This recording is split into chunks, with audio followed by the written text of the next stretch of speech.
At Highland Hill Farm, we believe many different things about water. One thing we all can agree on is that newly transplanted trees should be watered appropriately so they can go through the transplant shock and grow out to be healthy, nice-looking trees in your landscape. We agree on that roots of the tree is the most important thing to water, and our drip system waters the tree directly at the roots and not on the foliage. You can see here, around the little weeds we have, that we have a drip line that goes into each tree and waters the tree roots of the plant. And that helps the roots pick up water and lets the system of the plant work as it should work in nature. Every now and then it's okay to water the foliage, like overhead irrigation is okay in certain instances. However, if you constantly water the tree's foliage every day for a couple of hours, it's most likely not very good. The reason it's not very good is that if you have any minerals in your water and you're constantly putting water on your foliage, those minerals can deposit and build up over time on the leaves. Our area, we have very heavy calcium in our water. So if we constantly put water on the foliage, that calcium builds up into a white sheet and it doesn't look as nice. Blocks photosynthesis, and with all the water on the foliage may also encourage funguses to grow on the foliage. That's why we tend to like to have our water delivered to the root systems of the tree rather than onto the leaves of the tree. Now, next question is, how long should you water for a tree? It's a very difficult question for anyone to answer because each location you plant the tree at will determine how much water you need. A good example is if you go to South Jersey and you plant in the sands, you're going to need more water than if you go around to northern Pennsylvania where we have heavy clay, you'll need less water. It all depends on the soil that you have, how it drains from it, and the type of plant that you have.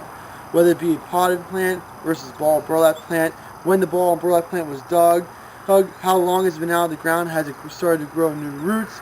It also depends on the weather of the year. How long you should water it's dependent on how much rain you had, how hot the area is, how much wind goes through, is it full sun, is it shaded? All those factors affect the amount of water that a plant needs to survive in an area. The best thing to do is to go out and see if the plant is moist or not. If it's moist, the plant has the water available to it to uptake the water for its needs. If it's too wet, there's too much water around, it blocks oxygen flow to the roots, and if there's not oxygen flow to the roots start to suffocate and they die. That's what I call root rot. If there's not enough water, the roots can't pick up enough water to support all the foliage on the tree stops growing and starts shedding leaves, and that's not what a good-looking plant in the landscape should look like. A good-looking plant should get enough water that it needs to keep all its foliage and put on some new growth on it. However, now saying that, there is some exceptions to that. Some plants such as maples and birches go through summer adjustment sheds. And those are healthy processes that those plants do naturally. So if you go and you get a birch tree, you put it into the ground, in the middle of summer it starts losing leaves, and it's like a stray species or maybe like a heritage birch, and it starts doing that, it's not something to be worrisome of because that's what they do. So watering is very important. You want the plant to continue to grow, you want to continue to keep the foliage, but also allow the plant to do what it's going to do naturally. Okay, now one question, Mike. Should a person, if they're going to go away for a month or for an extended period of time, should they put their trees on a timer? And if so, what would you suggest about timers on trees? Well, if you have no one to give it water, the timer is the way to go because they do need water.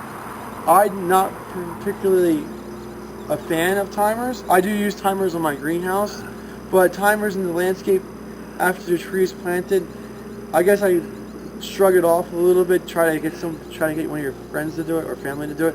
Mostly because if you overwater the area, it's easier to overwater a plant in the ground than it is to overwater a plant out of the ground. And if you overwater the plant in the ground and you just planted it, sometimes the water stays around the tree much longer at a newly planted plant than a plant that's been in the ground for a long time. And if the water stays around the plant for longer, or you get too much water around a plant that's newly planted, the roots that are trying to grow out to compensate for being dug are smothered in the water and they can't breathe, and they usually don't do as well if it's overwatered. I would say if you water it and you use a timer, you can use a timer, but I would say water it on the lighter end with the timer, and then constantly go out and check the plant, make sure that it's getting enough water so that you can add water to the situation. But once you have too much water there, it's very hard to take the water away. Right.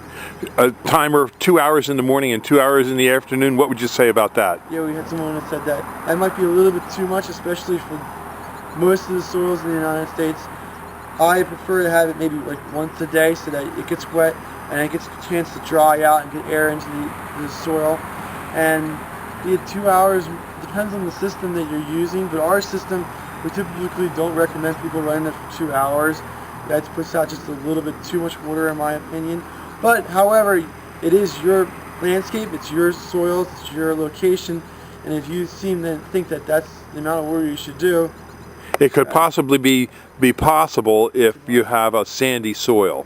Yeah, you have to leave room for all the different scenarios. Okay, well thank you very much, Mike.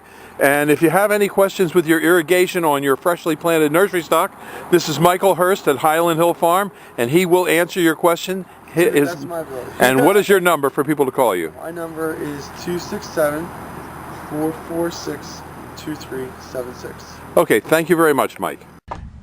If you have questions about trees and shrubs, give us a call at Highland Hill Farm at 215-651-8329 or email us at bill@highlandhillfarm.com. If you like this video, I hope you subscribe, and please go to the subscribe button and subscribe to our videos. Thank you. Have a nice one. Bye-bye.